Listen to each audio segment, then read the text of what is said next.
most honored to have Sarah Rosenbaum here from George Washington University. Sarah is perhaps one of the foremost experts in the country on the safety net. She writes about it, she studies it, she's practiced it. She comes both from the field and from the research world, and as well as having been intimately involved with the creation of policy around the safety net. She spent some time in the Clinton administration. She advises the Obama administration. She writes prolifically on many topics on healthcare reform, and I, for one, always read her articles with great attention because she is just one of the most knowledgeable and insightful people about a range of issues on healthcare and healthcare reform. She is an attorney, but who brings a policy perspective to bear, and we are delighted to welcome her to Ann Arbor and the University of Michigan. Sarah.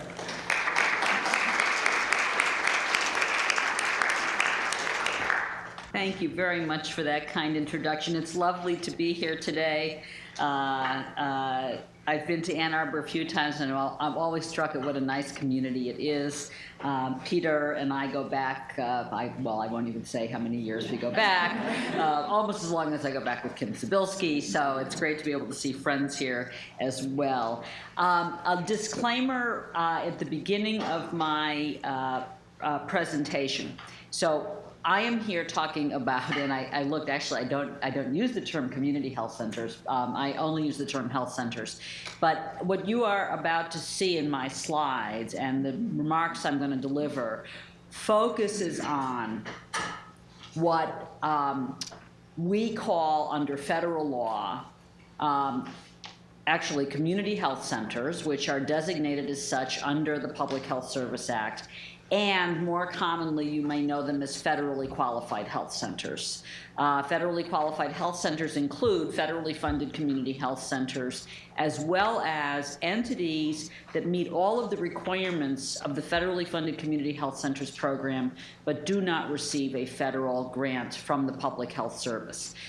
So there are many people in this room who are involved in community-based health center activities of all kinds, but my remarks are focused on those entities that are that we would think of as federally funded or federally qualified health centers. So, what did I do? Let's see.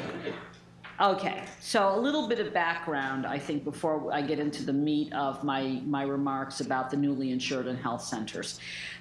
Many of these figures are probably familiar to most of you in the room, but it's worth sort of recapturing the statistics about health centers.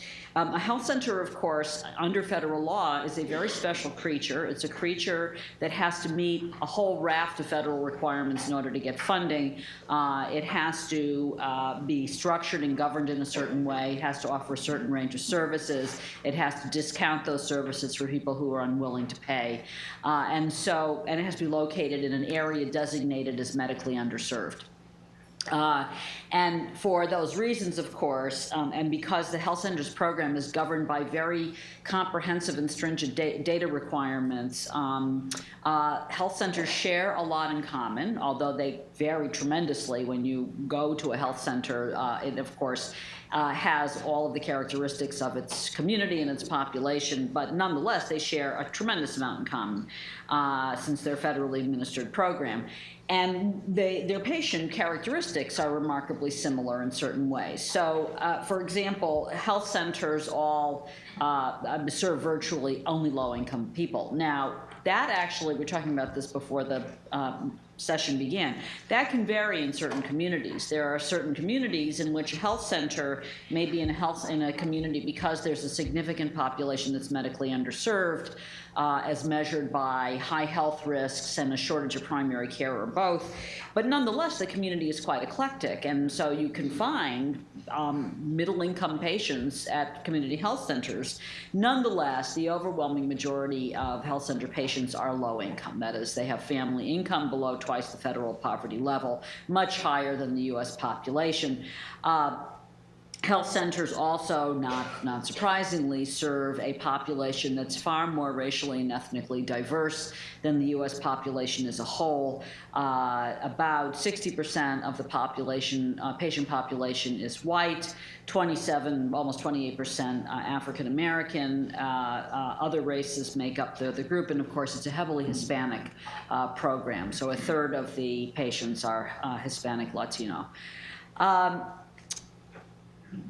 Health center patients, again, thinking about this core requirement of health centers that they be located in areas that are medically underserved, as evidenced by population health factors, a shortage of primary care, or both. Health center patients are very different from patients served in a physician's office. So, for example, if you look at the percentage of patients served at a health center with serious and chronic health conditions versus the percentage of patients served in a primary care physician's office with serious and chronic conditions, it's almost a 3-to-1 ratio. And it breaks down, of course, by in a variety of conditions. So you have almost twice the rate of mental disorders, better than twice the rate of diabetes, 3 times the rate of asthma. Just as a sidebar, 1 in 5 children seen at a health center has asthma, so it's a very pronounced problem among pediatric patients, and almost 3 times the proportion of patients served with hypertension. Health centers have been able to, because of the comprehensiveness of their service requirements, because of their staffing requirements, because they were designed to be able to provide an awful lot of care under one roof, health centers, by and large, take on the characteristics of what we refer to today as a medical home. So they report on the quality of care. They all do. They must, actually, under federal law. That patients are involved in not just as community advisors, but actually in the governance of the health center. They all do, virtually all do, some form of care management. They virtually all do some form of enabling services, meaning patient support services.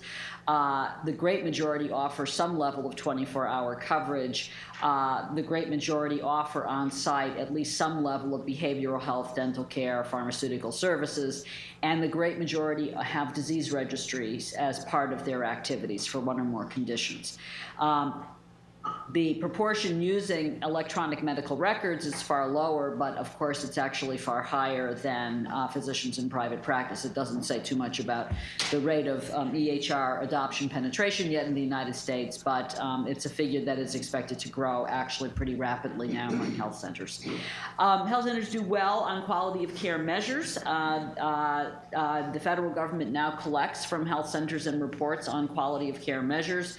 Here are some of the standard measures. More and more, the Health Resources and Services Administration, which administers the program, is becoming quite aggressive, as I'm sure Kim may mention, in moving health centers into standardized reporting along a whole series of measures that are the measures that we expect increasingly as a society to see physicians and hospital-based practices potentially get measured against. So here we see childhood immunization rates, we see pregnancy care in the first trimester, pap smear in the past 2 years, hypertension patients with controlled blood pressure, diabetes patients whose HbA1c readings are controlled. So these are all an indication both of the distance health centers like everybody else has to go, but also the fact that they all uniformly report now.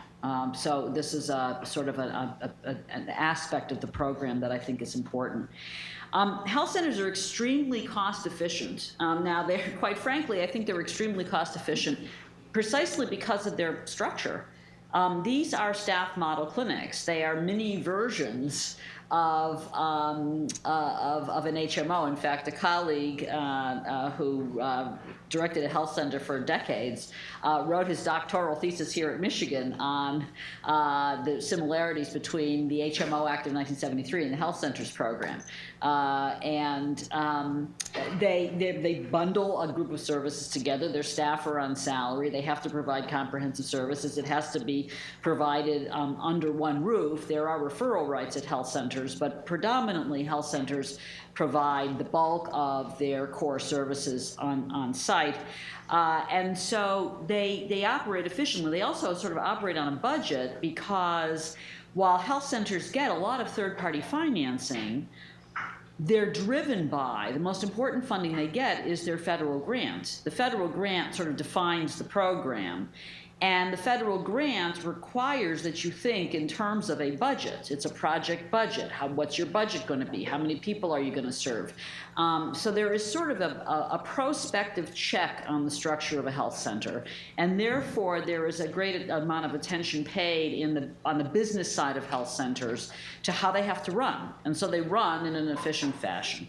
They also have, because they're federally qualified health centers, they have certain benefits that not all community programs get. For example, for a federally funded health center, their medical liability coverage is through the Federal Tort Claims Act.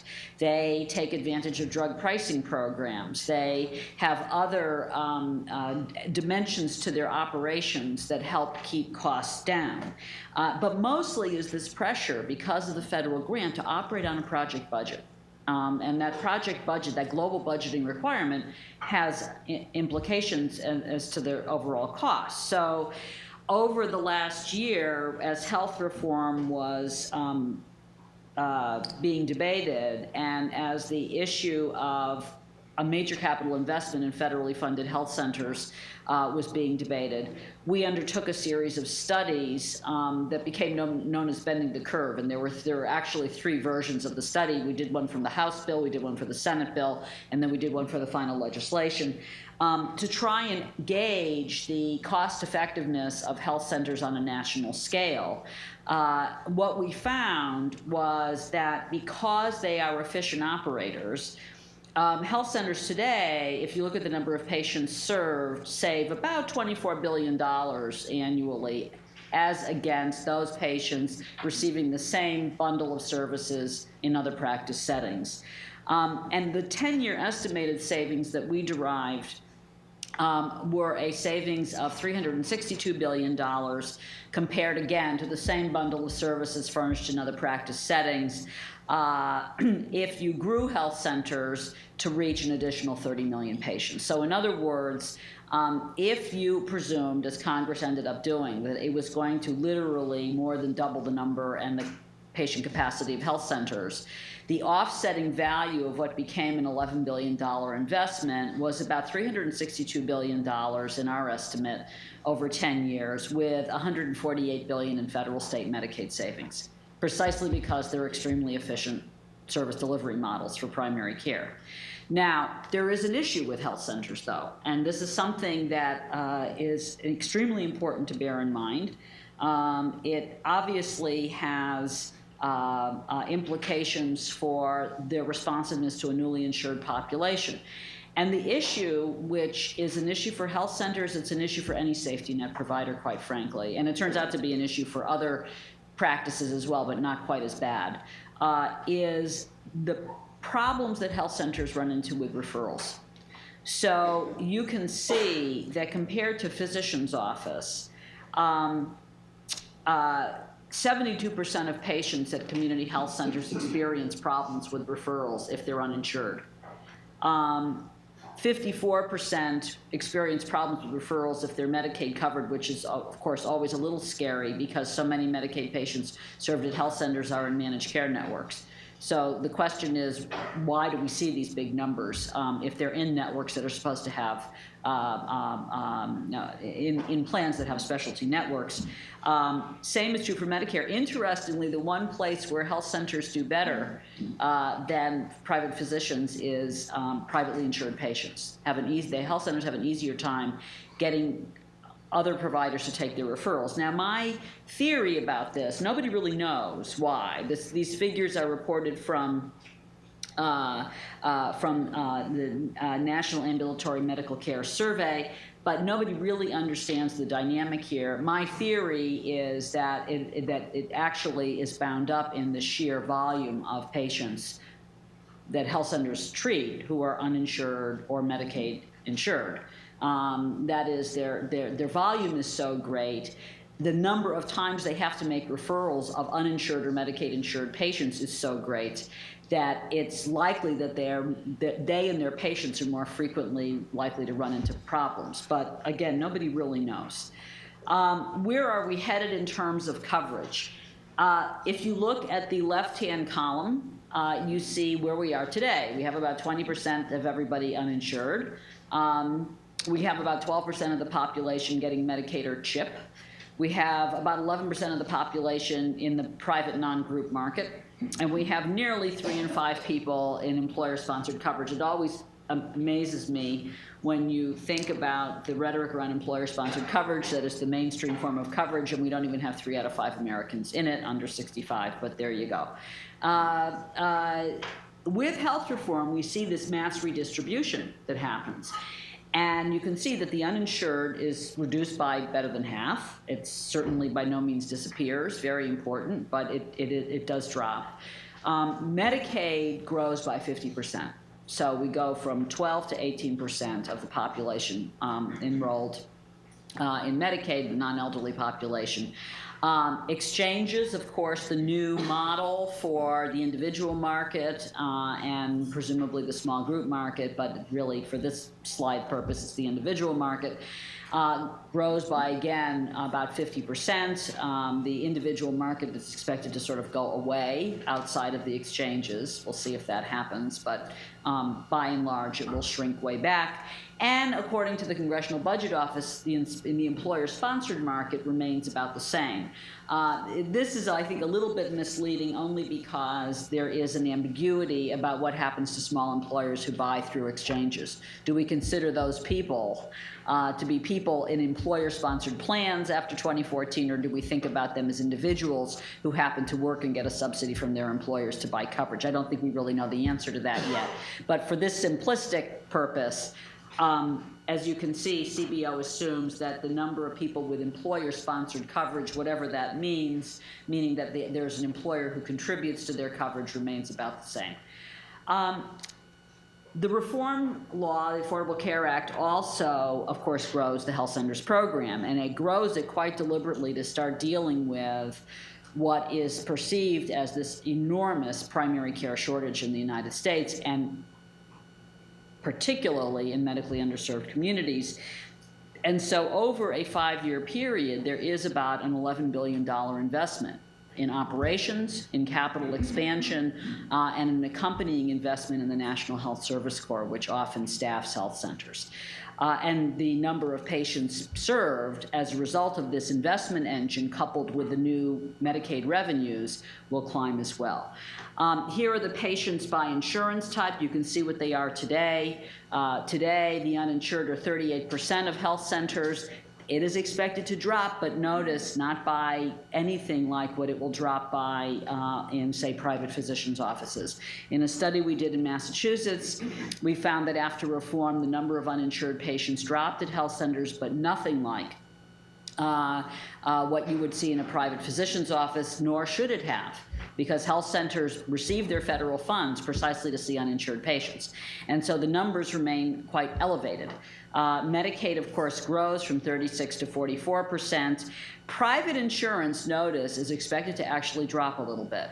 And again, I would say that some of that is the ambiguity of what we mean by people with private insurance, our exchange-sponsored people, people with private insurance, and how big a role do health centers play in exchanges. But the Medicaid is where the great growth is seen. Private insurance, of course, again, it's a much larger number of patients. By 2019, will be a significant part of health center business operations. What do we expect to see? A big patient surge. a lot of surging in new care seeking in communities with high concentrations of uninsured. These are the communities. We did a study last summer that essentially overlay the uninsured population of the United States with medically underserved area designations, and no surprise, the greatest gains in insurance coverage from health reform will, of course, be the places where that are mostly medically underserved today, where you have large numbers or large areas of population in fair to poor health, coupled with a shortage of primary care. That's where a lot of the newly insured will be. They will surge in those communities, and health centers are being grown in anticipation of this. In a forthcoming study that we are engaged in now, looking at what we think of as the access challenge that states will face.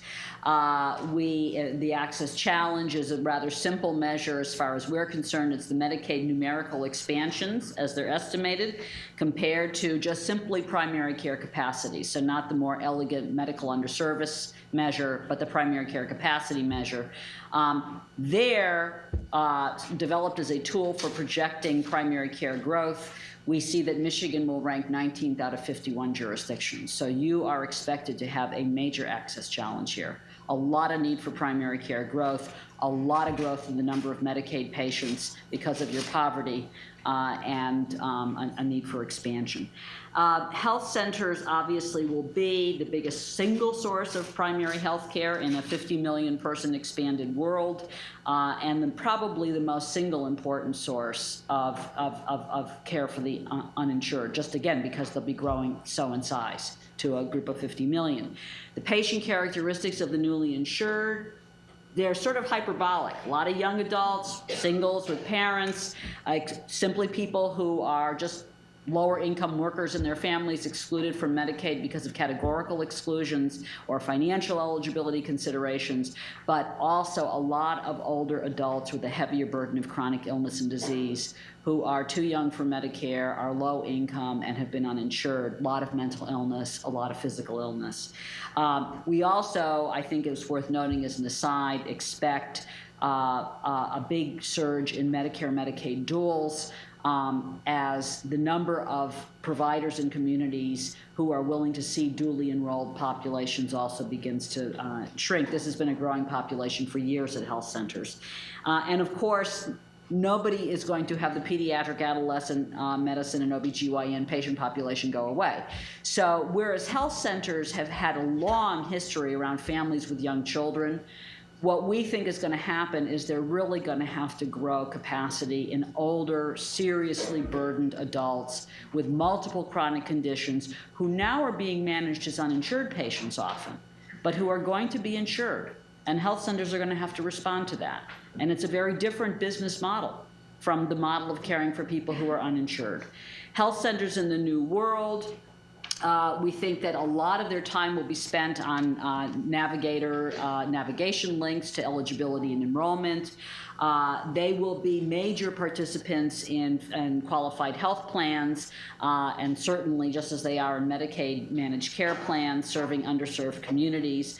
And one of the things that's going to be exceedingly important for the plans that health centers dominate or are predominant players in is a risk adjuster. Because of the burden of illness dynamic that one sees at health centers, because of where they're located and because of who they serve, their patient populations can probably be expected in a largely networked plan to continue to have the characteristics of greater illness. So even as they grow younger families with children, we may see a lot of the growth that happens in older chronically ill adults, particularly adults with serious mental illness, happening at health centers. Health centers will be major players in clinical integration. They're going to have to do this. They're going to have to do this because every provider is going to have to do this, and they're going to have to do this because of the referral problem you saw. In a world in which far greater numbers of your patients are insured, you're going to have to be able to practice like an insured practice. And that means growing the kinds of clinical integration that allows more easy referrals, You can see from the referral slide that even with a more integrated practice, referrals will probably continue to be a problem because there is a shortage. But nonetheless, health centers are they're expected today to be in networks more and more. They will be expected to align themselves through joint ventures with inpatient facilities, with specialty practices, with hospital-based practices. And of course, health centers and health center networks are going to be gateways for piloting a lot of Medicare and Medicaid pilot reforms. We think that we will see a lot of collaboration between the Centers for Medicare and Medicaid Services and the Health Resources Services Administration, moving to get health centers heavily involved in accountable care organization formation, either among themselves or in partnership with far larger networks. And they are already, of course, moving rapidly into the world of medical homes, although they probably already are there. What do they need to meet these challenges? Congress has already recognized one of them, that is the major capital investment that the Affordable Care Act represents. They're going to need continued operating support for their uninsured patients. Even in the strongest of all worlds, their numbers are probably still going to be 1 in 5, 1 in 4 patients who are uninsured, and that number should stay. Somebody asked me once what I would consider to be the greatest success story of health centers in 2019, and my answer was that their uninsured are at 25%, because that means that they've been true to their mission. And we are so far from universal coverage that if health centers do not continue to show this high volume of uninsured patients, even in a reformed era, and have to think about practicing in that kind of climate, there will be something very wrong. They're going to play an integral role in identifying and helping to enroll and retain newly eligible individuals. They're going to have to be able to play incredibly strengthened role in managed care, qualified health plan certification, in the new order of things, with a tremendous emphasis above all on continuity of care. That is, they're going to have to be in networks, both in exchanges and in Medicaid, where we are projecting, based on some work we're doing now, separately, probably as much as a 50% movement between Medicaid and the exchanges among low-income subsidized individuals because of fluctuations in income at the lower end. So this role of health centers in both kinds of service networks is going to be critical. Otherwise, their patients will have no continuity of care. They're going to need a favorable legal environment, just like all providers will, for affiliation into clinically integrated models. They're going to need priority for inclusion in payment reform demonstrations. They're going to have to be a priority for National Health Service Corps placements. They're going to need a lot of changes in state scope of practice laws, because the need to grow capacity also means the need to be able to task shift as much as possible and to use practitioners within the scope of their training, not just within the scope of their licenses. And finally, they're going to have to make major alliances with health professions training programs, from community colleges to advanced placement programs of highly qualified health professions. So they have a lot of need if they are going to grow to meet this need. On the other hand, they've been given enormous tools to do so, most notably the capital infusion, a very strong operating structure, and I think most importantly, very strong accountability for the scope of their practice. Thank you very much.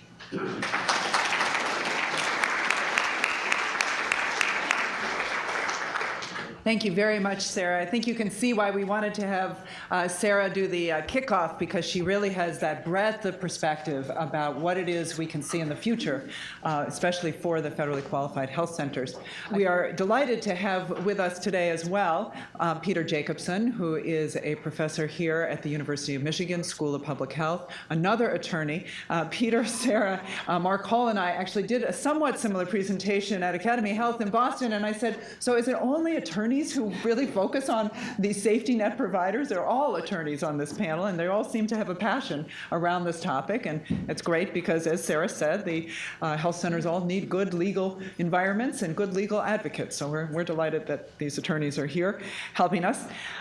Peter, like Sarah, has long been interested in safety net providers, what it is that can help make them successful, where their opportunities are, where their challenges are. And he is going to share with us today some of the research he's done, actually with funding from our center, among others. And we're delighted to have him. Thanks a lot, Marianne.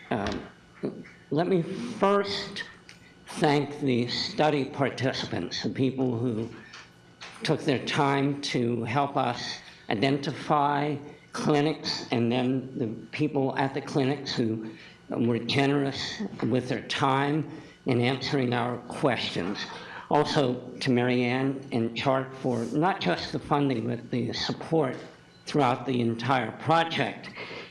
And also, we had great students. The three of us were the primary faculty people on this project, Val Myers and Judith Calhoun, but we had terrific student support, some of whom are in the room right now, and we couldn't have done this without them.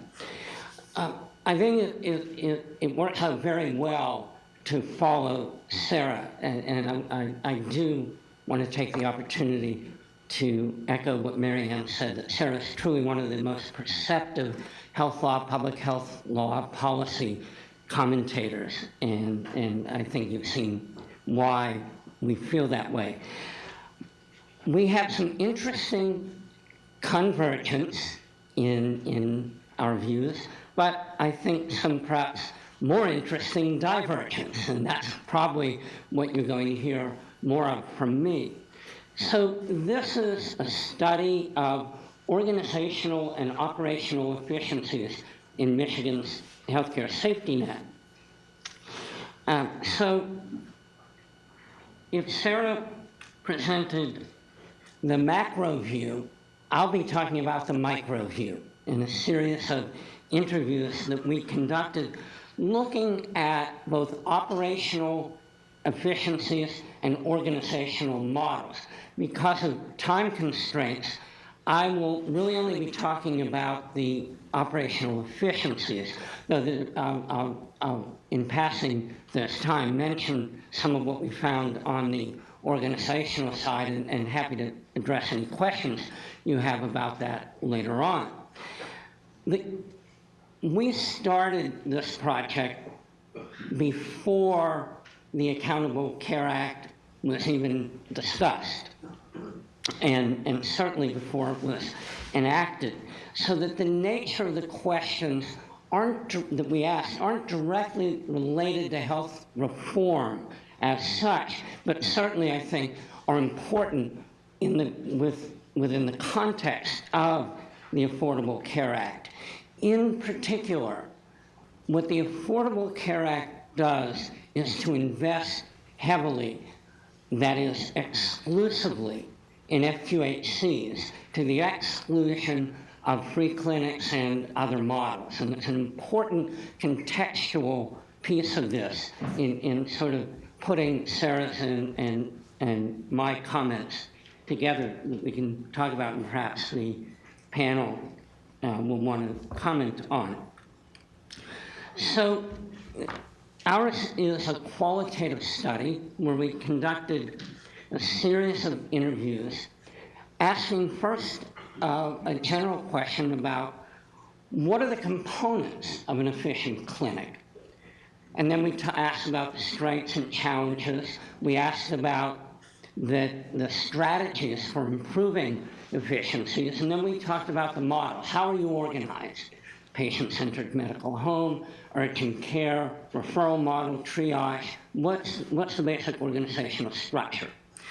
We also attempted to collect as much data as we could. As you'll see, the data quality varied.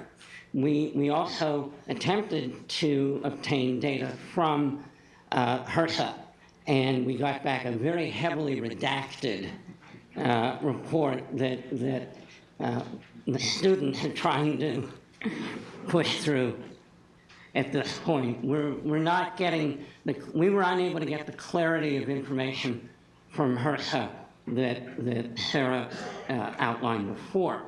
In the end, we interviewed at 29 sites within Michigan. 14 FQHCs, 12 free clinics, and 3 hybrids. Now, we defined hybrids. We defined free clinics as clinics serving no more than 15% of paid reimbursable patients, 85% uninsured.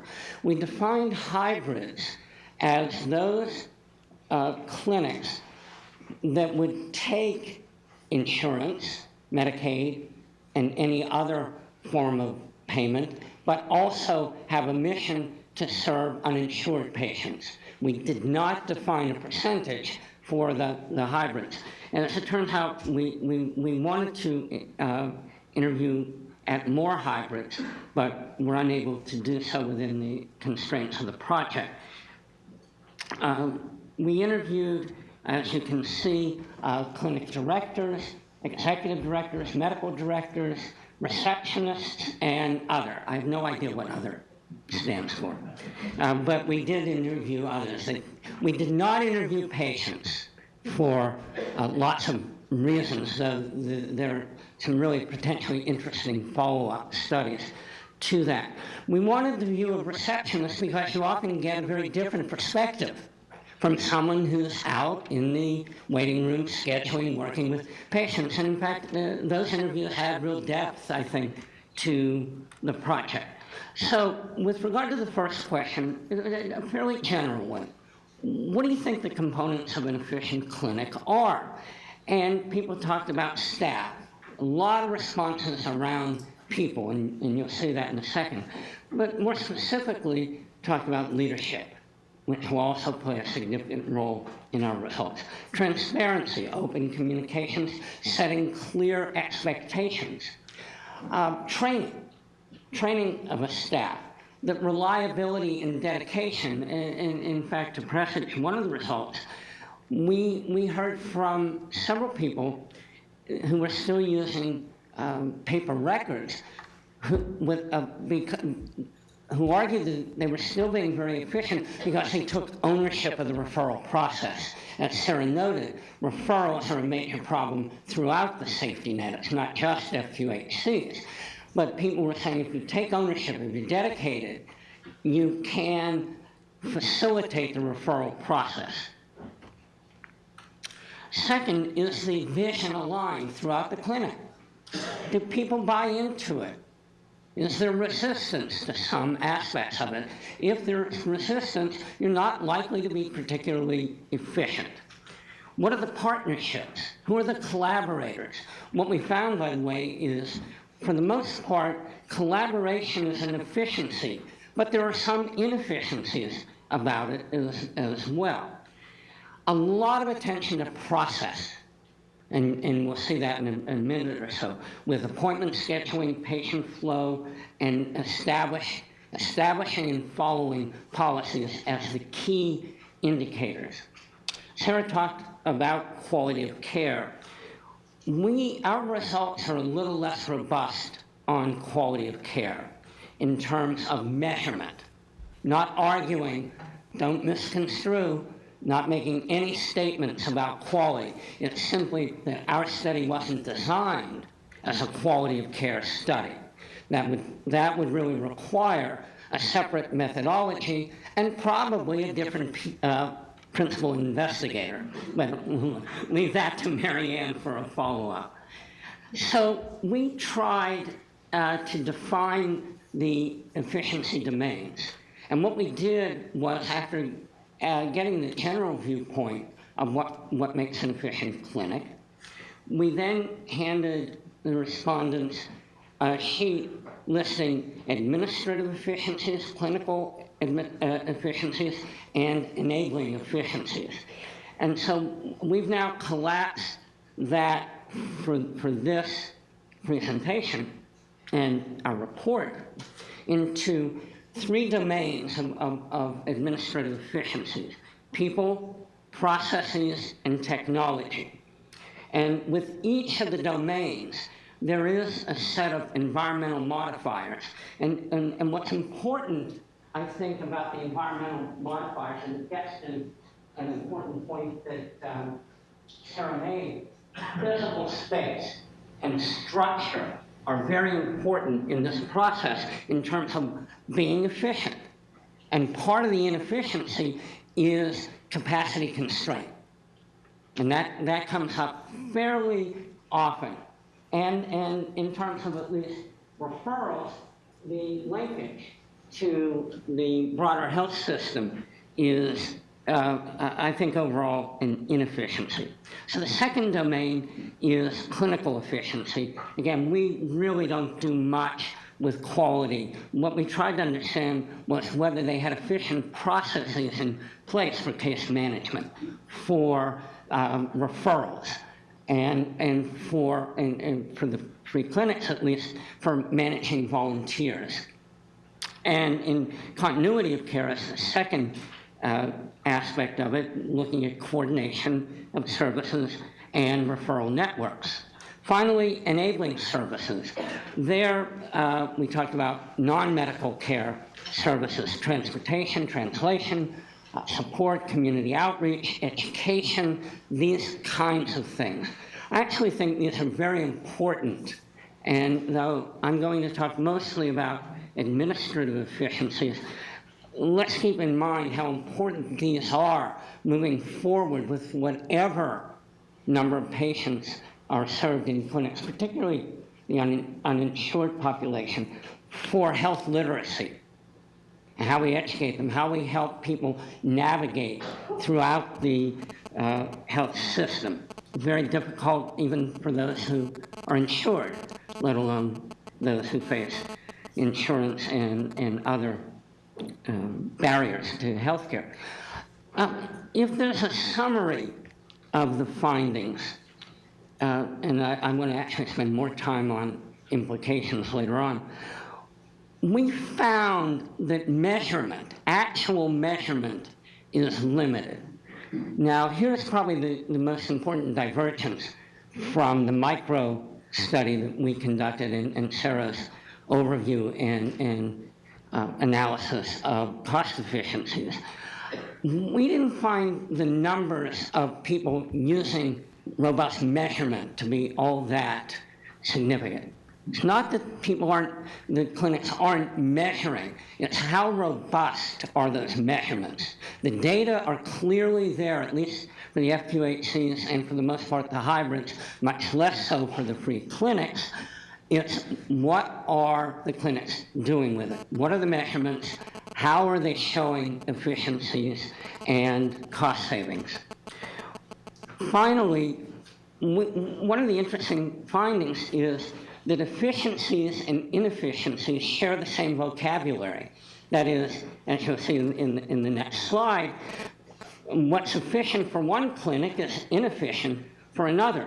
So what we find then is lots of variation across clinics, but not a lot across clinic types.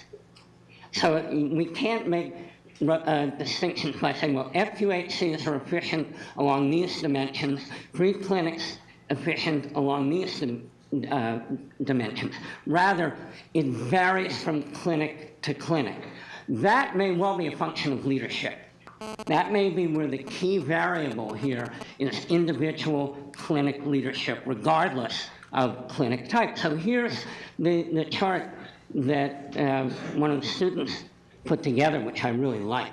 So here are the key terms on this side, the appointment station, patient flow, coordination, et cetera, and we put checks on each because of the variation that we saw. What's interesting here is note that we don't have anything on costs. It just really didn't come up a lot. So I'm not suggesting that Sarah's points are incorrect. It may be a function of our questions, the protocol, where we didn't ask specifically enough about cost efficiencies. What I would say might be a plausible answer is that all of this, if implemented efficiently, would in fact lead to cost savings. So there may not be a disagreement here at all. How are efficiencies measured?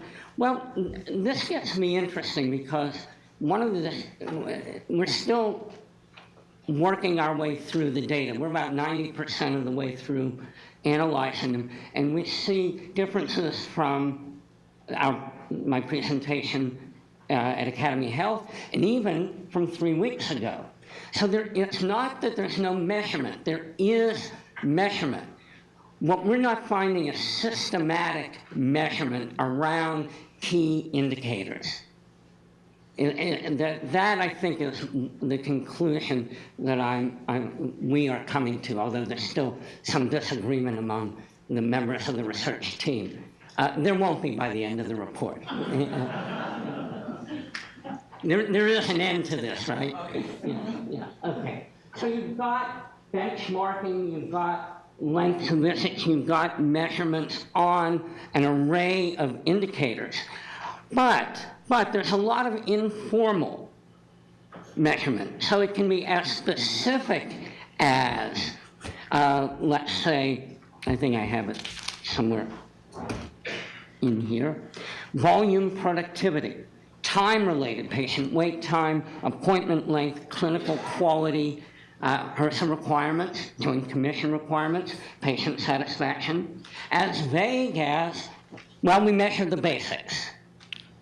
Okay, immunizations, patient wait times. And as honest as, I really don't know. These are direct quotes, by the way. So again, the variation in terms of how efficiencies are measured. So you do get some diabetes-related indicators. You do get behavioral health indicators and productivity measures. When we look at administrative efficiencies, not surprisingly, it breaks down into the three I mentioned earlier. So I'm going to move on from that. What contributes to efficiencies? Well, you can see here in terms of the numbers of human resources administration are really important process, and less important were things like patient and community factors. Structure, which is interesting, but it should come up more, and culture, which I thought would come up more as well. So again, it may be a function of how we ask the questions. Time was limited. People didn't have 3 hours to spend with us. We could have kept them busy, but they had other responsibilities, obviously. I also like this chart a lot because it makes two really important points. First, leadership. Again, I don't need to belabor that. But I think perhaps more importantly is that the block on the left, more efficient clinics had more than one person take a leadership role. Teamwork, division of labor, so that you have leaders setting all of these aspects, transparency, communication, institutional memory, but teamwork. When you have turnover, and you know this, nothing surprising here, it just disrupts the efficiency. It disrupts, in the short term, the way the clinic operates. So we heard a lot about different efficient patient flow systems. Everyone has a different style, so we try to balance staff so they get a breather from a really demanding physician. No offense, it's a direct quote. Adaptive, some had really neat color-coded pools, which I'll get to in the next slide. Some were measured, well-staffed, not crowded. They managed the patient loads. The color-coded pods for patient flow, the team assigned. There was a team assigned to a specific color-coded pod, and it operated like a mini physician's office. And it seems to be very efficient. Some had express care, acute walk-ins for colds, sore throats, etc. In some, patients stay in a room, staff come to them. In others, patients move around. There's no consistent patient flow strategy, at least that we could detect. Specific challenges to these kinds of efficiencies were staffing. Obviously, volunteers refers more to free clinics, and HR was a factor in all clinics. Communication, consistent communication was often listed as a challenge and therefore an inefficiency. Plant and structure. In the interviews that I conducted, that was always an issue. So I don't quite understand the pie chart why we don't have more. But the structure was a problem. Either fixing it, or it's not large enough, or we can't find records, or on and on and on. As Sarah noted, it's an investment issue. That's one area where the investment needs to be made. When you look at the Affordable Care Act, it has a lot of provisions on public health and, of course, a lot on the safety net. Very little of it goes to structure, infrastructure for public health, buildings, bricks and mortar for clinics. Continuity, coordination of care and referrals, a problem almost across the board. Technology, it was also interesting. What we found was it's both efficient and inefficient. If you have a system in place, an established IT system, most people said this is really beneficial. We're more efficient, we know how to do it, it helps us manage the patient flow. And the referral process. There are problems I'll get to in a second. For those who are migrating from paper to IT, report a lot of problems, a lot of short-run inefficiencies, which makes it difficult for a clinic that's not technology-friendly to adopt it, because it's not an easy transition, particularly if you don't have staff trained in this area. It's just retrieval times for paper-based systems. What we found was that over time, so some of the inefficiencies with the amount of data to be collected and entered, problems with interoperability between partners and different sites of a clinic system. So you could have one clinic with 3 or 4 sites, not necessarily communicating well across sites. For some, it slowed the processes down and decreased patient flow. For some, accessing patient information was difficult, as was patient referral. And here's the point I mentioned earlier. It was often more efficient for some free clinics when the staff took ownership, even though it was a paper-based system. There were lots of efficiencies. Tracking and monitoring of patient data across the care episode, etc. It was much easier for tracking and reporting financial data. Also, this was interesting because for the few free clinics with computer access, they found positive benefits in the quality of patient care and related processes. As one said, it's quite a change for us in every aspect of process management. So I would hope that might provide some incentive for clinics not engaging in technology to adopt it. And because even with the short-term inefficiencies, there are long-term gains. All right, there are areas I can skip that. All right, so I want to spend the rest of my time talking about what we think the conclusions and implications are of the study. And it's probably not surprising when we give people the opportunity to answer structured but open-ended questions that we found more challenges than efficiencies. That doesn't mean that all clinics are inefficient. It means that what we got them to do is focus on what wasn't working well, or what the challenges are of retaining efficiency and efficient clinic. Again, my feeling is that structural and human resources challenges were predominant. It's people. It's not, in that sense, it's not dissimilar from any medical practice or what might emerge out of with accountable care organizations, but it's smaller, and you're less able to tolerate the inefficiencies because it backs everything up when you have already too much demand for limited services. We found that the FQHCs were more adept with the technology and human resources than the free clinics. No surprise.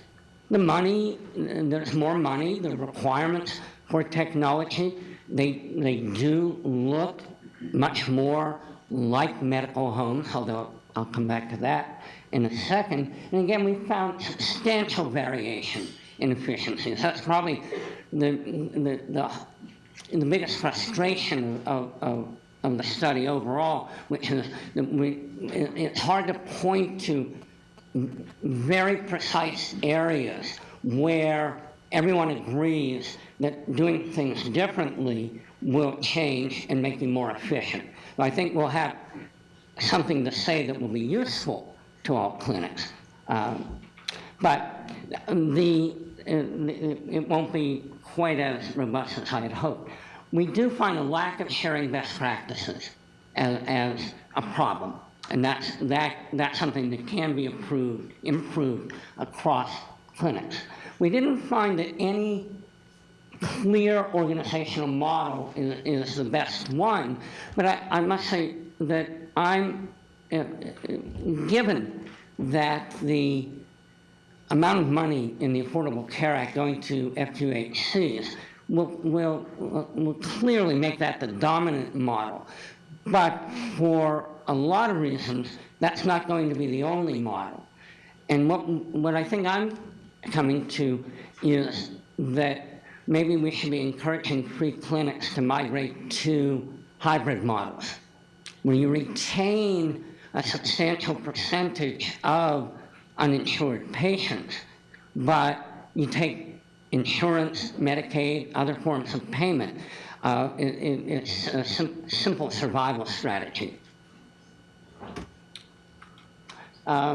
Measurement. I think measurement needs to be improved no matter what, across the board. Our study suggests that it's not adequate at this point for the clinics, that they can do better.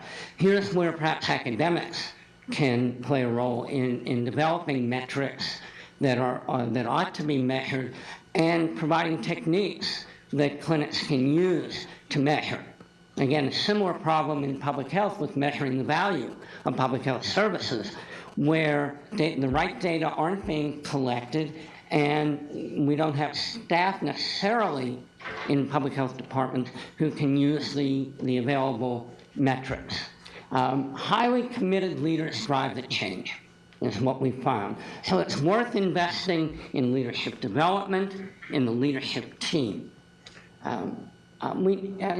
I think the first bullet point is probably a little misleading. I think we do know the impact generally, and I think Sarah nailed it. You're still going to have a significant reservoir of people who are uninsured for the foreseeable future. So it's unlikely that FQHCs will be able to serve the full need for a variety of reasons that we can get into later. So while the Act invests heavily in FQHCs, one possible implication is that free clinics could become irrelevant. It's a harsh statement, and I'm sure there are some friends in the free clinics who will not be happy with me for saying it, but I'm concerned that is a potential reality. They'll be crowded out because of the investment in FQHCs, and some patients who are currently served in free clinics will be further marginalized. and how are we going to get them into the system. We need to invest in knowledge transfer. Right now, our study suggests it will be difficult for clinics to meet the meaningful use standards, and that includes all clinics. Very, very concerned about that. So either the government's going to have to change the meaningful use standards, or we're going to have to invest in that much more technology to meet them. The environment is a driver of variation. I already talked about that. Money matters. Money matters. And without question, is it the biggest problem? Maybe not. Maybe not. Maybe we can do things differently, rethink how we do things, even though the money is not going to be evenly distributed across clinics. All right, quick policy recommendations. Measurement should be included as a contingency funding. Federal and state funding essential for investment in data technology. For free clinics to survive, you need some more state money and a willingness, I think, to take whatever money is available, because otherwise access continuity will be jeopardized, and I think it just perpetuates existing disparities. I'd like to see an expansion of public health nursing to staff clinics with lots of changes in scope of practice laws so that we get more nurse-sponsored clinics. We need to expand telemedicine capabilities and explore regional strategies. It may be that the ability of a clinic in one locale just can't survive, can't provide the level of services. We need to think about regions, and that may mean we need to think about all clinics within a region operating together rather than making an artificial distinction between FQHCs, hybrids, and free clinics. Rather, it's a regional problem, a statewide, and a national problem. We need more thinking about alternative delivery models. We were talking earlier about the way primary care might evolve over time. So let's start thinking in terms of providing clinical services to meet that future model. What can we come up with for clinics to test out new ways of delivering primary care? I think I'm probably at the end. So these are in the slides. Oh, one last point. We need a lot more research on return on investment. There's a big argument to be made, by the way, that's related to Sarah's point on cost efficiency, that free clinics have an enormous rate of return on investment. Sweat equity, but it's an enormous return on investment, and we shouldn't lose sight of that.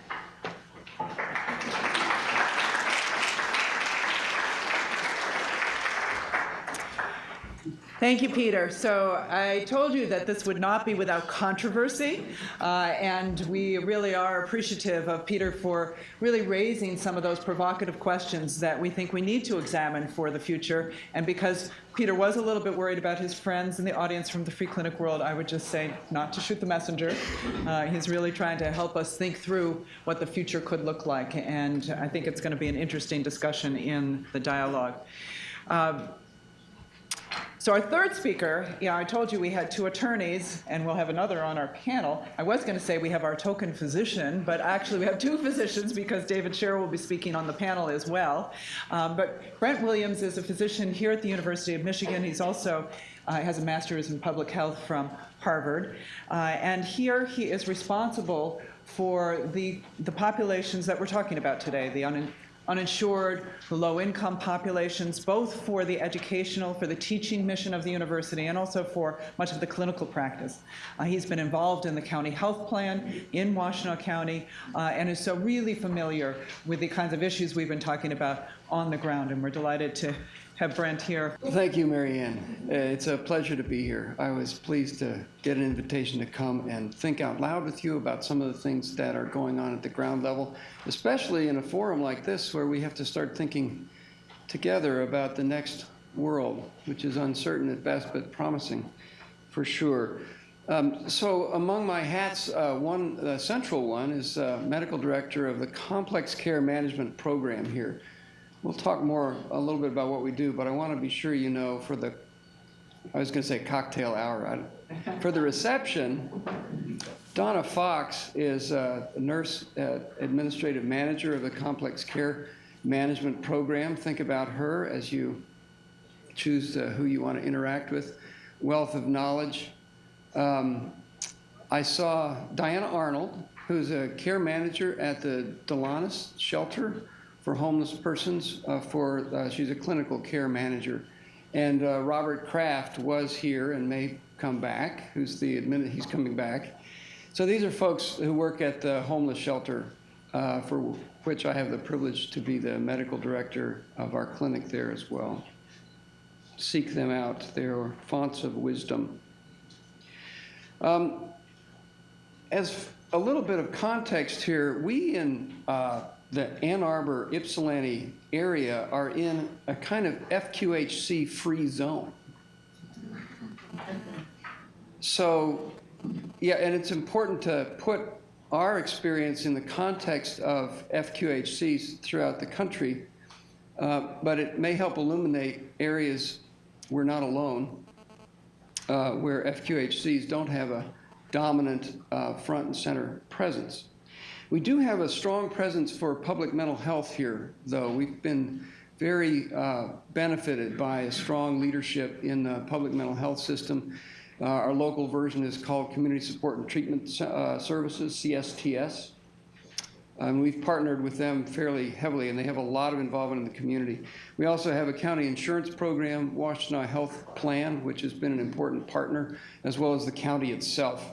So these are our local resources that have been pleasure for me to partner with. I need your help up front. I'm going to ask everyone to raise their hand at least once, if not 4 times, to know who you are. How many folks here are bringers of new knowledge to the world? This is researchers who spend a substantial portion of their time doing research and trying to illuminate reality amongst us. Bringers of new knowledge. Great. Or, yeah, repeating it. How many have spent a significant amount of your time in administrative services? That is, administering organizations. Great. And how many have spent their time in direct care? First, for non-health professionals. I want to hear folks who have day-to-day clinical contact with folks, but not in a health professions context. And then how many health professionals? Great. So it's a pretty good mix. Actually, the researchers are the least represented here in our University of Michigan. So that's helpful to me to know kind of how to pitch my thoughts. Okay, I'd like you to, by the time I finish, I'd like you to know a little more about a particular group of people. They're high utilizing, low income, underinsured. The nexus of those 3 areas, which is where I spend a lot of my time. It's not all the un and underinsured. It's certainly not all low income. Because a large part of my efforts have been devoted towards the high utilizing. We'll talk about non-high utilizing folks as well. But within that group, I'd like you to have an understanding of their clinical conditions common amongst them. I want to give the non-health professionals a clinical sense of who they are. And also a sense of how they interact with the health system. And finally, thinking forward, I'd like you to have some ideas about what features of the new world have to be present to best meet the needs of this group of patients. This group, it's obviously not homogeneous. It's not them out there, they is us. But folks that have these characteristics. What should the new world look like now that we have some opportunity to paint a new picture? I'll say only a little bit about the challenges and opportunities for health professions, education, and care of vulnerable populations. I decided there just wasn't time to do both. So I have one slide at the end on that. We can reserve the rest for questions if we get to it. So let me first introduce you to some folks. LM, 64 years old. She has end-stage renal disease. She's on dialysis. She comes to the university 3 times a week for dialysis. Over the past 12 months, she's admitted 13 times for a variety of things: hypotension, dehydration, electrolyte abnormalities, C. diff colitis, an iatrogenic form of severe diarrheal illness, failure to thrive, a complex construct with physical dysfunction, social, psychological dysfunction, as well as medical deterioration, and others. A real polyglot range of clinical problems. She has multiple medical problems, multiple somatic complaints, and limited adherence. She oftentimes doesn't come for appointments. When care managers or nurses go to her home, she's often unaware of her medications, unable to describe how her medications are managed, but lives with her son, who has a developmental disability, not well characterized in the chart as far as I could understand. Described as limited in coping skills, limited insight, felt to have medical decision-making capacity on some deliberate attempt to manage that, or to assess that. Now, as I'm going to describe 3 other patients before we move on to some of the implications. I'd like you to put yourself in the position of a healthcare provider, a physician in primary care, a care manager making a home visit to this individual, a nurse in a clinic or in a homeless shelter who's trying to deliver service, a nurse practitioner. Our clinic at the homeless shelter is staffed primarily by nurse practitioners. An outreach worker whose job it is to get in a car every day and go to tent cities and encounter individuals and try to find ways to get them engaged in healthcare. So provider, take the provider's point of view for a minute as we think about these. You may be this person's primary care provider who works at Brighton. He's a general internist. His visits are scheduled every 15 minutes. And on an average day, on an average half day, he sees from 11 to 16 people, one of whom is this woman. What resources does he need? What resources does he have to try to help participate in the care of this person? Second patient, 35-year-old female, type 1 diabetes, chronic kidney disease, not quite on dialysis, but heading that way, bipolar disorder. She's been hospitalized 11 times with 13 emergency visits in the past year for gastroparesis, abdominal pain, and I would add in here narcotic-seeking behavior.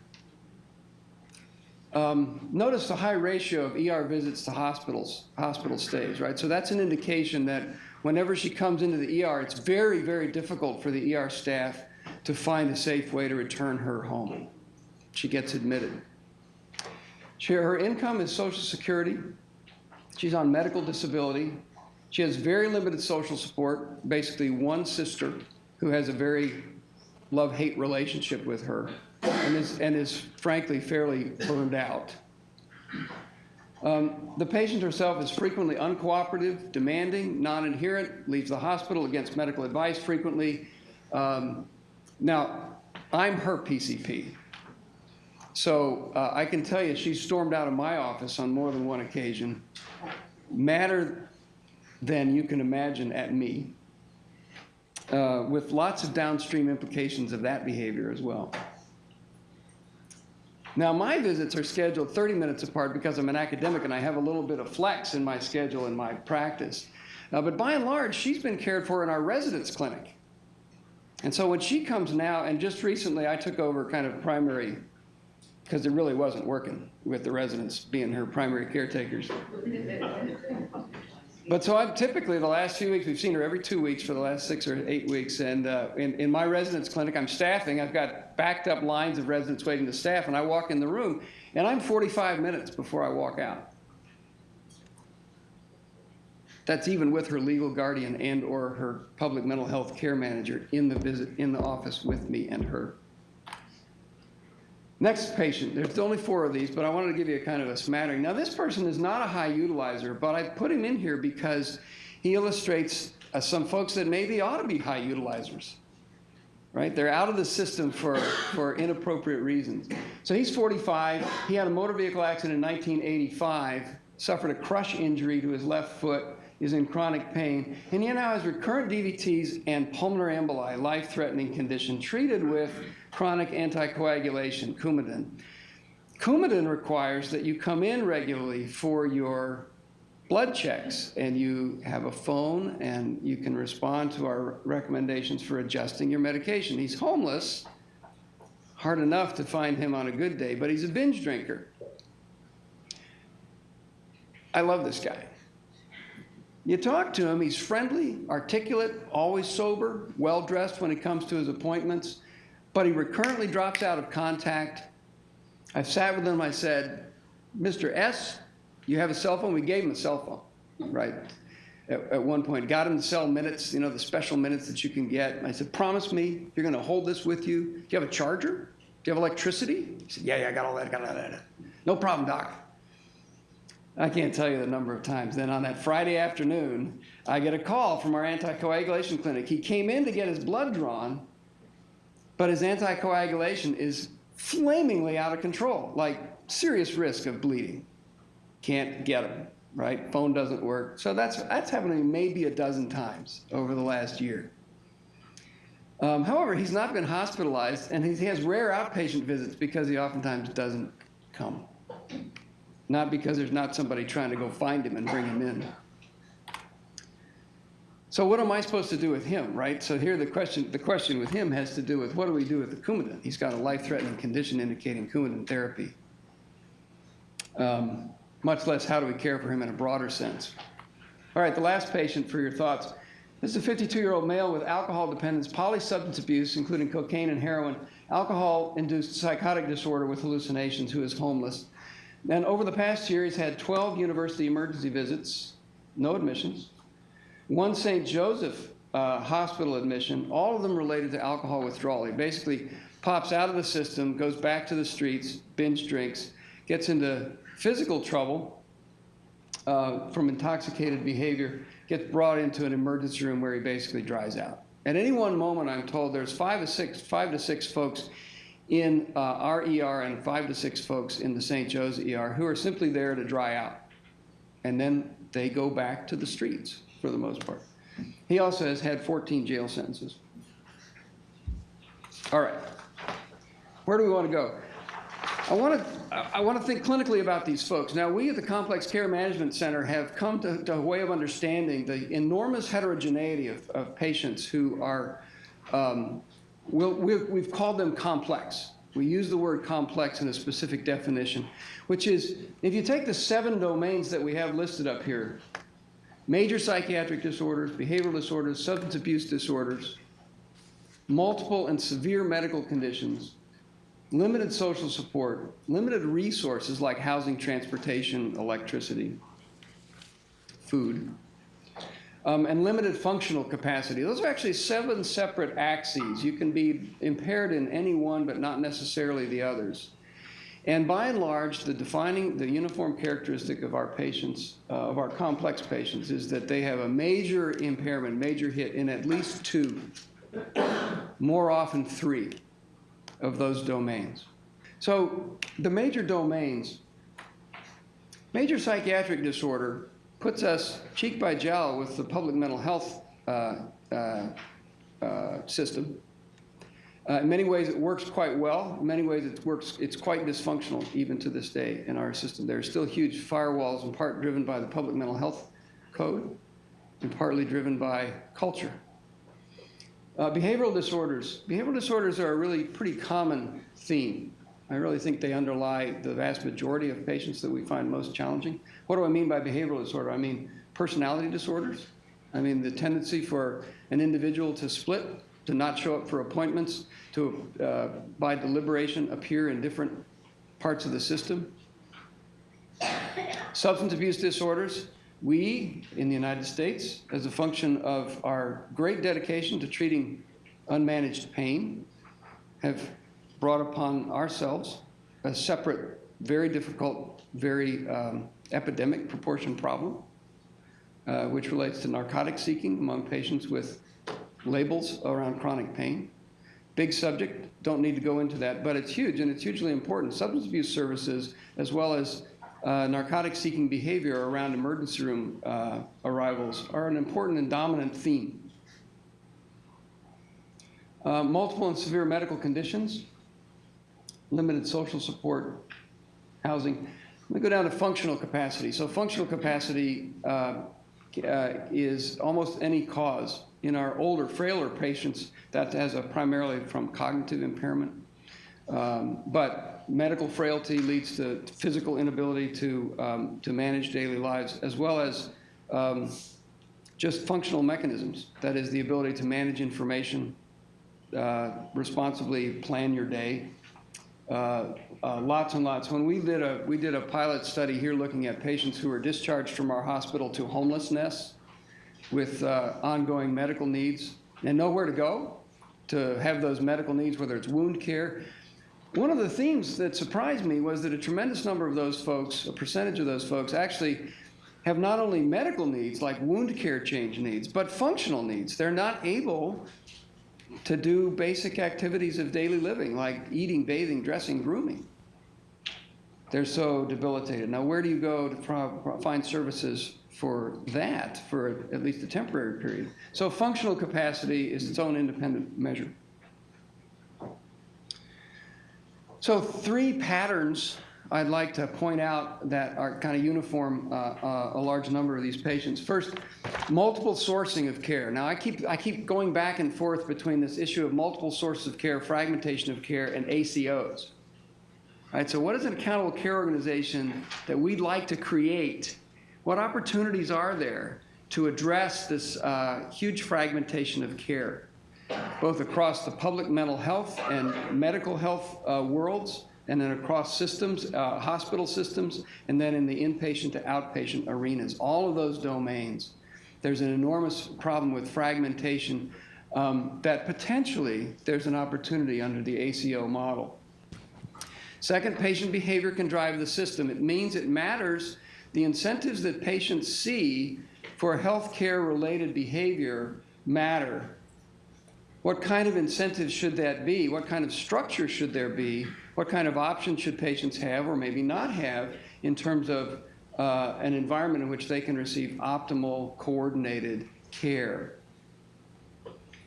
There are frequent interactions with public mental health, substance abuse treatment service, and social services. You have to be able to solve that problem, right? You have to be able to have effective communication lines between the medical care system, the traditional healthcare system, and public mental health, substance abuse treatment service, social services. Here, FQHCs, of course, are a model because many of those features are baked in. Certainly substance abuse services, social services, mental health services, all of those are baked in by mandate to the structure of an FQHC, but not baked into the structure of most of the healthcare system. The healthcare utilization is high. These are just some figures that I found striking. These are not new. Anywhere you go, you can find this, 5% of the patients consume 50% of the healthcare dollars kind of ratio. No exception here. Look at the top 45 blue cade, that's the Medicaid HMO. For the 12-month period, 09 to 10, had a median of $70,000 of expenditures with a range as high as $200,000 and a total expenditure of $3.7 million. These are some older figures. I needed some, at least back of the envelope figures to talk about average costs rather than only talking about outliers. About the 05-06, these are just the most recent figures that I had easily available to me. The Medicaid HMO, at that time, the average individual was about $8,000. So these range from $8,000 to $11,000. Notice, per person, notice that dual eligibles are popped up as a very high utilizing group, including those dual eligibles under 65. They actually capped the list. This is a national figure which it says the same thing about dual eligibles on a national basis. Compared to other Medicare beneficiaries, dual eligibles, both under and over 65, are an extremely costly, high utilizing group, high need. I mean, think about it. What does it take to be a dual eligible, right? You have to be under 65, you have to be very poor, and you have to have some qualifying condition for Medicaid services, usually a fairly profound form of disability. To get Medicare under 65, other than end-stage renal disease, it's by and large fairly profound mental or physical disability. So it's a very high-need group.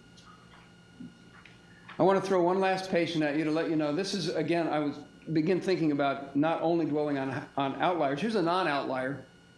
He's a 30-year-old. We typically encounter folks like this, 30-year-old male with mild chronic low back pain. He's been unemployed for 6 months. He fears eviction, discord with his girlfriend on evaluation. He's depressed and anxious, but not suicidal. So he has moderate depression, not many resources. We see these folks in our residence clinic fairly commonly. He's eligible for county insurance, but enrollment is currently closed. And his access to mental health services under any existing scenario is extremely limited. What would you do with him? How would you advise him?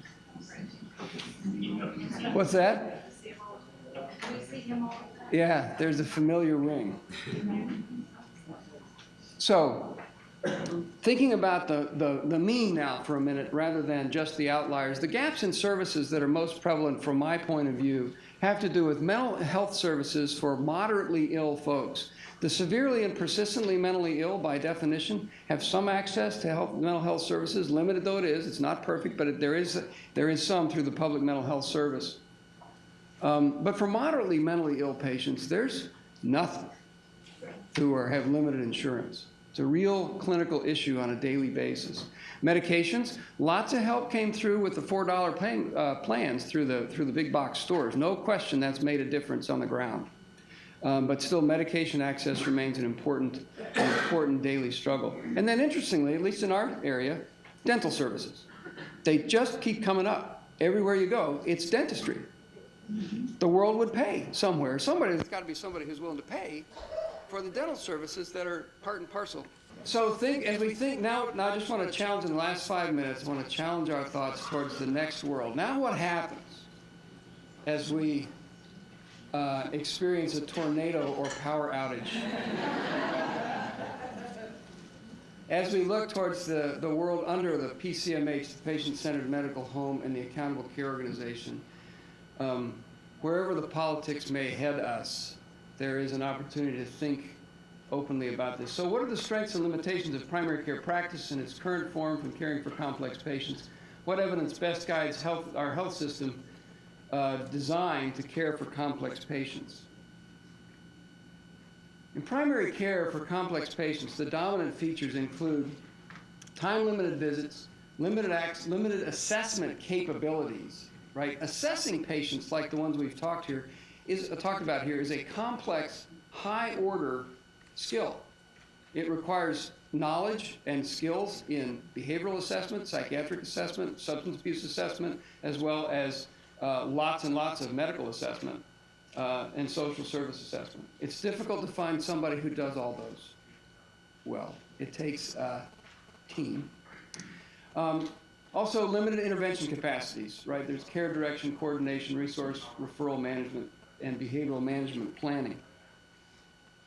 Now, I have 4 minutes left. So I want to talk about care management for a minute, because I've learned a lot about it in our complex care management program, and I want to talk about its key features so that we can hold a discussion about how that might fit into the new world. We know from lots of demonstration projects in vulnerable populations, and I've listed some of them here, under the literature calls some of these geriatric comprehensive care, assertive community treatment through the mental health paradigm, health care for the homeless programs, and then chronic care management, which is the name that Massachusetts uses for its dual eligibles. Those are all programs that have demonstrated productive models in caring for complex patients. The common elements include effective selective patient enrollment, comprehensive and accurate clinical assessment, That's comprehensive, multidimensional clinical assessment, clear delineation of responsibilities and team membership. That's a care team. So you have to define the care team. You have to know who they are. They have to know who they are. And they may not be from the same institution. Effective care management, care planning and implementation, which requires real-time communication across systems in many cases.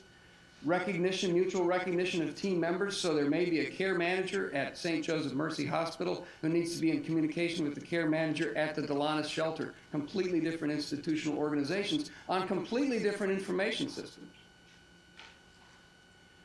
Timely access to needed information, skills and experience with behavioral management and substance abuse, and then outcome measurement with meaningful feedback loops to key stakeholders.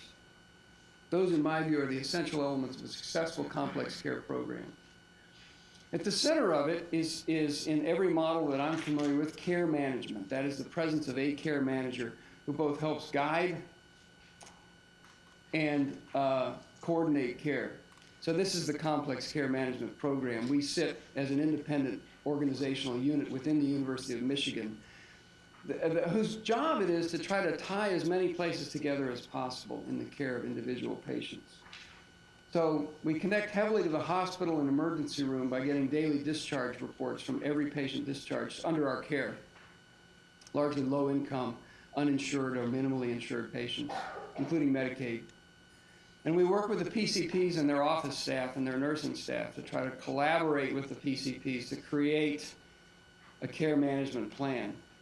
Now, what's going to happen to this structure under an ACO? I don't know. That's what I'm here to learn from you. This is our basic model. The patient's at the center. We have a care manager. There's a primary care provider. That means physician. We're unabashedly saying there's a physician there. And then other members of the team. In our context, it's the practice itself, which includes usually a key leader, nurse, clerks, and then the presence of protocols for communication at the level of the site.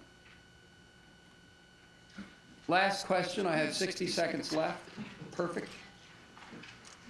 This question is, what are the implications now in caring for currently un- and underinsured patients for health system design under global funding and expanded insurance? My conclusions for today, to start the conversation, first, most low-income un- and underinsured patients will have expanded insurance, although I'm not clear what their mental health services will be, and have problems that could be managed in a well-functioning patient-centered medical home. These are, for the most part, they will not be folks who will skip across systems and have difficult management, behavioral problems, but for the most part, they could be managed well within a well-functioning patient-centered medical home. What's that going to look like under the new payment structure?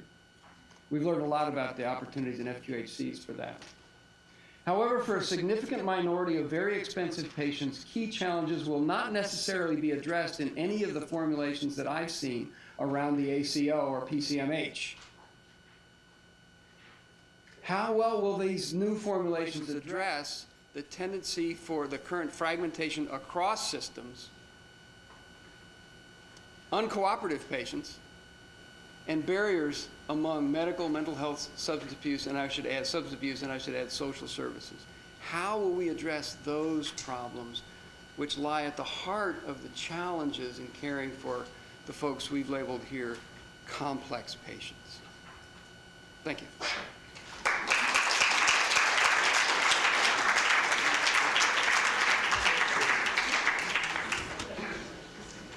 Thank you, Brett. That was perfect because it really brought us back to the perspective of the patient in all of this structure and raised the additional questions. You heard a lot about the model for the federally qualified health centers and all of the supports in the Affordable Care Act to make that a very important model. You heard Peter's thoughts about perhaps that model and the hybrid models being the successful models of the future in a healthcare reformed environment. And then you heard from Brent on the real challenges of serving complex patients who have both these incredible clinical needs, but also these social needs that need to be built into a system that includes fragmentation, that today includes fragmentation. Is there a way for us to change that in the future? Is it going to be through FQHCs? How do we bring the clinicians to bear who can really serve that population, regardless of what the organizational structure? So we have many, many, I think, important questions that the panel has raised. We're going to take questions and comments from the audience now for about 20 minutes, and then we're going to bring the reactor panel up to give their reflections on what they've heard from the panel, as well as what you might bring up in the session. Thank you. I'm Dave Law from Joy Southfield Community Development Corporation in Detroit. And we operate both a free clinic, but we also have community development programs, so we're trying to broadly target health determinants. And I just want to share a comment. I think Peter's comments were really well taken about the ability of a free clinic to adopt the patient-centered medical home model. And what we've done instead, we've developed a patient-centered medical shelter. And we've tried to identify what are the key factors that will allow us to have an impact on health outcomes. And so in our demographics, we're talking, food deserts, recreational voids, poverty, stress. So we're trying to say, what can we do to mitigate the complications of common chronic diseases like type 2 diabetes, hypertension, asthma, and so on. And it's actually turned out to be a pretty effective model. We can, again, as Peter pointed out, high ROI. We use a lot of preventive education. We use disease management. We use telemedicine. We use engagement, respect, forming long-term partnerships with our patients. And then the other thing we've done is we've adopted health IT so we can measure outcomes. Very efficient. It's actually a program developed here at U of M.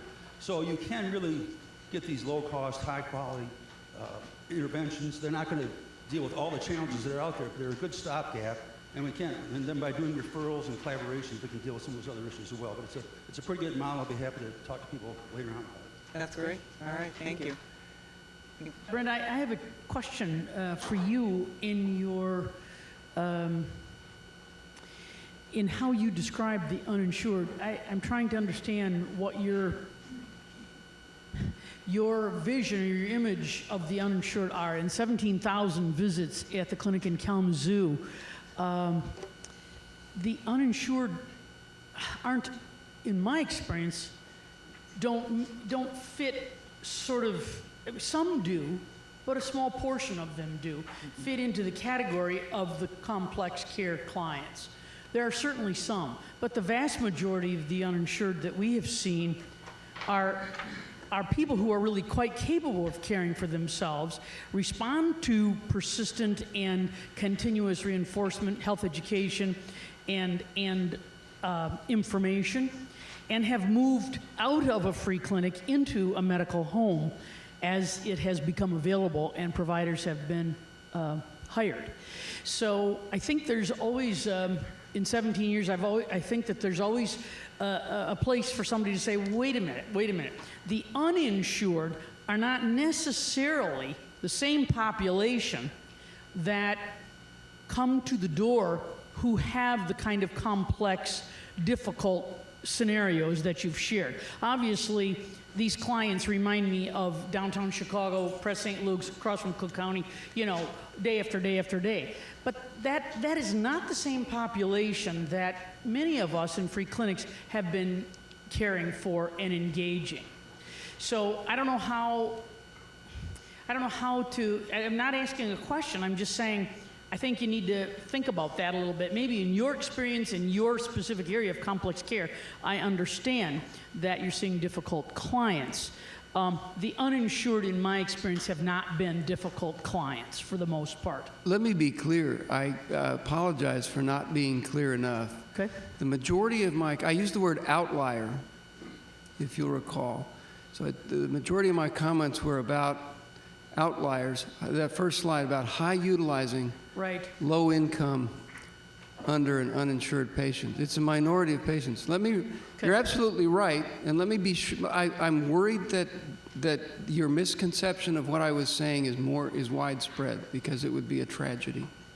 To be very specific about this, and at the end we talked about that the modal patient, the majority of patients are likely to find effective homes, effective care in the patient-centered medical home. To put specific numbers reinforcing the importance of what you're saying, we screen the discharge summaries of every uninsured, low-income, or underinsured Medicaid patient discharged from the University of Michigan Hospital and Emergency Room.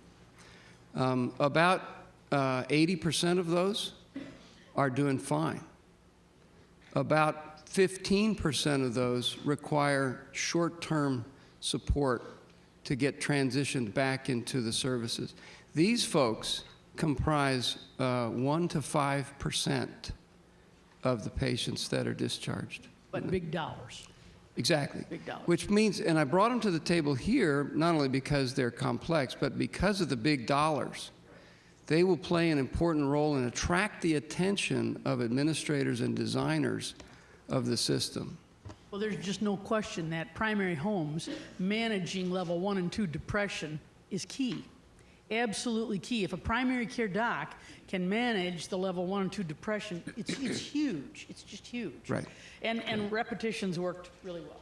Jane, I don't want you to lose the mic because I want to ask you a question, but I just want to echo something that is really a takeaway from the conversation you're just having. Vern and Kim and I were involved in a discussion yesterday about the future of Medicaid.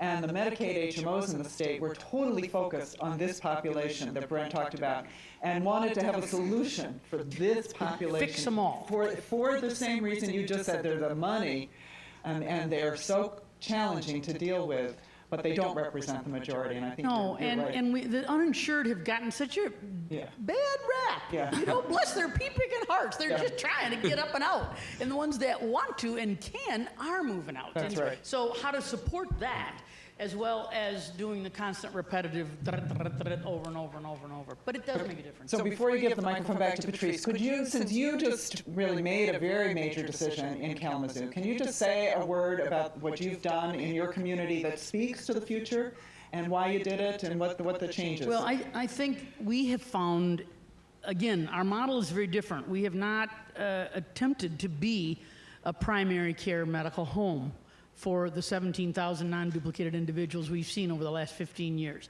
So 50,000 visits. We have been referring to the federally qualified health center for all these years. But with new leadership there and with a real concern to know whether we were greasing the skids effectively and actually getting the clients into the home, into a medical home, we made overtures and visited Denise and Tracy at the Family Health Center. And instead of fighting with that entity, which I had polished my skills at doing, gave up on that and said, wait a minute, maybe this could look different. And with Denise and Tracy, it's just been a match made in heaven. I mean, it's just been a really wonderful learning time for all of us. There's been resistance with some of the staff at the clinic not wanting to give up their jobs. That's been a biggie. But you know what? It was never about their jobs. It was never about the clinic. It was always about the uninsured. And the facts are, numerically, that the patient population that we've been serving have enrolled their kids into My Child, because I had given clear instruction to our social workers over the years to get the kids enrolled, and I have had repeated conversations back from them saying, would you quit bugging me? They already have their kids enrolled. So that was a clear thing. Once the Family Health Center's hours expanded and the money came in so they could hire more providers, our patients have left the free clinic episodic model to a medical home, which I think is intuitive. I mean, they know what medical means. They never got my phrase when I said, you need a primary care provider. They'd look at me like, sure, And, you know, I've been saying it over and over, and they never got it. Now when I say medical home, oh, there is such a thing. How do I get there? What does it look like? Where is it? Give me the contact information, and I'm out of here. So just for those of you who didn't follow all of that background, Jane's run a free clinic in the Kalamazoo area for how many years? 17 years. And they've just made the decision to effectively close their doors and transition their patients to the federally qualified And the health center. patients already have transitioned themselves, Right. Marion, which is, Right. you know, they've done it on their own. Yeah. It's very cool. It's been, but with your help. So it's been a fabulous and I think interesting model for us to think about for the future. Other questions? Yes, in the back there. Sister Phyllis Klonuski, I'm a pharmacist that's worked for the better part of the last 10 years with a free pharmacy associated with the free clinics as well as the FQHC and the physicians' clinics and 2 hospitals in the Saginaw area. So I'm drawing on a mixed background.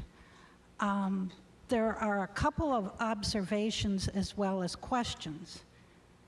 I am willing to add the observation, and anyone here can add or subtract from it, but regardless of free clinic, complicated patients in your clinic, doctor,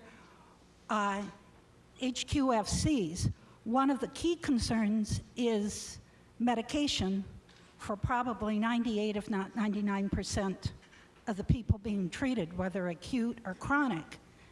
And one of the biggest concerns that I have seen, and I just came from a day-and-a-half meeting looking at this from the pharmacy perspective, even IT doesn't see why pharmacy should be able to communicate back and forth, even though electronically, if something starts on the computer, it's got to follow through. But one of the things that I've found, whether it's somebody that can transition to the FQIC or because of medical or family or other conditions can't, one of the key things that I have noticed over the 10 years, and my staff keeps bringing back to me, is an element of a person that develops a relationship with that person, and that might be the person that sits in the waiting area and welcomes them and signs them in. This does not need to be the doctor at the opposite end. One of the key things is a trust, not only with the location, but with the staff. And that's critical the more complex the medical and mental health composite goes there, because these are the people that have been bounced, whether being dropped by Medicaid, the county health plans, Medicare, and they don't understand. So the need for reinforcement and relationship, and for a team to understand what needs and where is the red flag to alert somebody up the line, is something that's critical. And it doesn't mean you have to give full medical history, but it is a key component to this, Right. to bridge the fragmentation. I think the element of honestly thinking outside of the box as we move forward, because IT is by no means clean on what is needed, and the providers don't know what to do with it. I mean, the technology people. We need to think in view of the information security. What are key elements of support or flag that you need to get a person back, even if it's for 5 minutes to meet with a pharmacist or a technician or pick up a med, if it means coming weekly to get meds?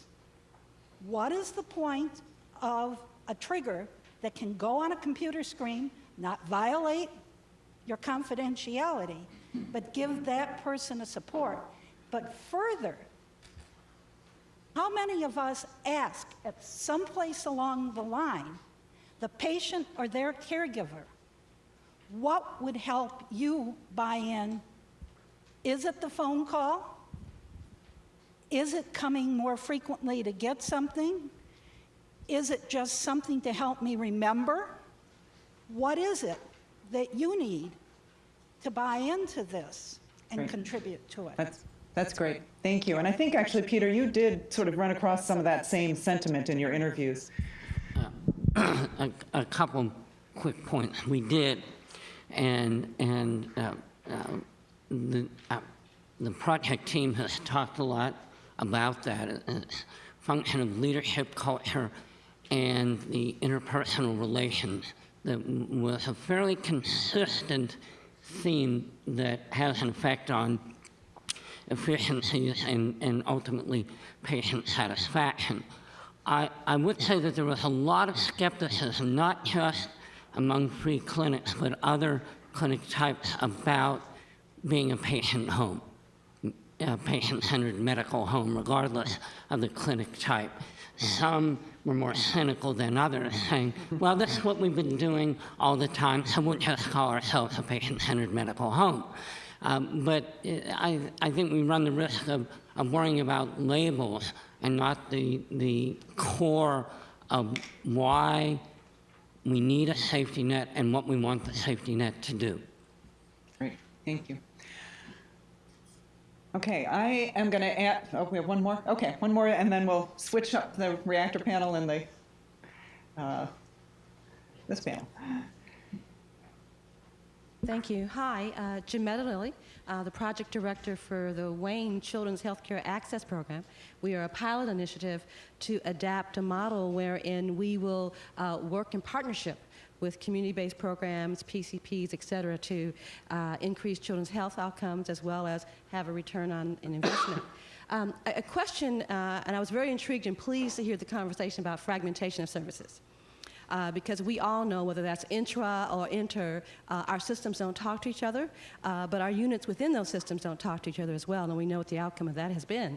I'm wondering, though, even when I look at our setting here, which is so incredibly important as we talk about transformation as a result of the opportunities of healthcare, if the panel could speak to how might we begin to have these same kind of conversations about improving care coordination, continuity, with members of that entire circle that touches the family, whether in our case it would be children and youth or adults. The absence of social services at the system from a systemic perspective, the absence of mental health from a systemic perspective, as we talk about building an infrastructure that can facilitate systems change to get to where we want to go. It seems that we're still in our silos.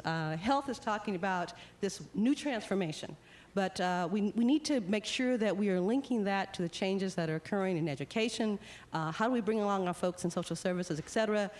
Just like to hear some of your thoughts about that. You want to start because the fairly qualified health centers were, I mean, that is part of their philosophy, yes? Well, yeah, I mean, the question that you ask is, you know, sort of the question for the ages. I was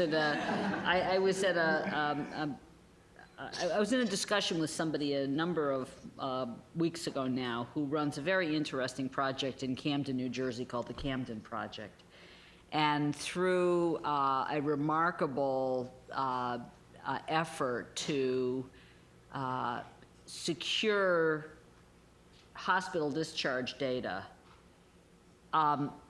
this small project mapped every discharge in Camden, New Jersey. It was there were 3 major hospitals in Camden, New Jersey. They gave this group all their data, they mapped it, and what they discovered, of course, was that the vast majority of health bills were traceable to certain neighborhoods, to certain patients. One particularly interesting cluster of discharges involving dual enrollees. All traced to a single assisted living project for elderly, very low-income people in Camden. The project had been poorly run, and they finally got a terrific public housing project director who simply put grab rails up everywhere, and all the admissions stopped. Wow. So the question is, you know, how one gets to that, listening to Brent's description of the most complex patients who have tremendous physical conditions overlaid with tremendous emotional, behavioral, social conditions.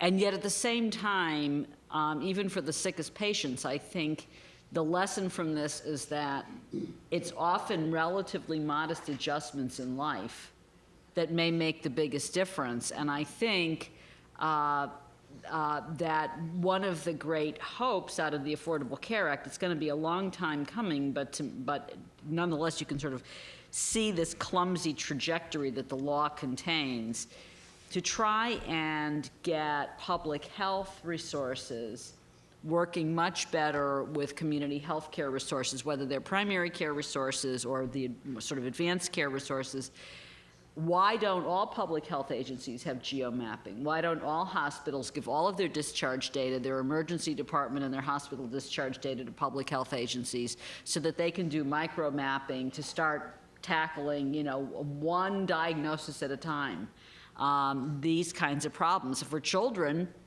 the number one discharge and emergency department problem nationwide is asthma. And we don't have any way of being able to say to the free clinics or community health centers or any other group here in Michigan, okay, you guys are in the neighborhoods that experienced $71 million worth of discharges. And here are the treatment guidelines which include the really good treatment guidelines, are not just about the inhaler, it's about the environmental pest reduction and case management for the most severe cases and social change. All of that would be much cheaper than the $71 million. Now, build an ACO around childhood asthma with free clinics, community health centers, and the hospital systems that are seeing these cases, and you work out a Medicaid, as they call it, gain-sharing arrangement around pediatric hospital discharges, and now maybe you're putting some money in the kitty for the kinds of investments that will drive the hospitalization rates down, but let everybody actually realize some of the savings for social investment. I think that's the great promise of ACOs, is that they actually contemplate some social investment through realized savings. And because the federal and state governments cannot just pocket the savings, they have to reinvest the money. And so what I would be doing is using the kind of geomapping that Camden was using to find the most expensive discharges, the most expensive ED diagnoses, do the social diagnosis that lets you figure out what kinds of investments you would have to make to offset the expenditures and negotiate your savings. I mean, that I think is where the Affordable Care Act opens some doors. So, Right. Anybody want to add? I agree with that, and we go somewhat further and start a conversation about integrating public health and the medical care system into one system rather than two separate systems. Second, one-stop shopping for social services so that I go to one place where I can derive eligibility for whatever my social needs are. And third, there's this sense of ownership of the problem. And that gets back to educating individuals. And helping them to navigate and be able to avoid some of these problems. But fourth, we do a lousy job of sharing knowledge. So look at how many bits of information that we've heard about from different programs. Where can you go to find that? Where? You can't. Why not? So we need much better sharing of information so that you can build the systems that Sarah's talking about. I should note one last thing. When I asked this guy who'd done this remarkable work in Camden, I said, so where did you get the funding to do the research? I mean, was this an ARC grant of, I figured this was several $100,000 worth of work? He said, he's a very clever guy. He said, nah, I got a couple of computer students, and for $20,000 we built a program that read the data, got the hospitals to cooperate with us, did the analysis. That's so. right. Right. Want to add anything? I do, thank you. Good. Good. And I'm going to address it from the perspective not so much of what might be under the ACO or what likely will be or even what ought to be under the ACO, but what can be. And I'm going to say three things. The first is, don't wait for the ACO and the PCMH to solve this.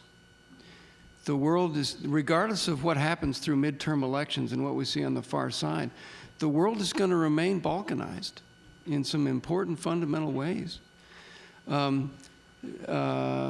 Period. Number two, do stuff now. IT comes to mind. Do stuff now to try to weave things together. So we've had some success at punching holes in IT firewalls between St. Joe's and the University of Michigan, between the shelter clinic and us, between our Packard Health and the University of Michigan. It takes time and energy and lots of paperwork and lots of credentialing and assurances and all this stuff. But it can be done if you stick at it, stick with it. So work with what you've got now to cross barriers between systems. That's number 2. Number 3 is care management is probably going to be at the center of it. So even across institutions, I think it's vital to have one pluripotential care manager who knows people in a lot of different places.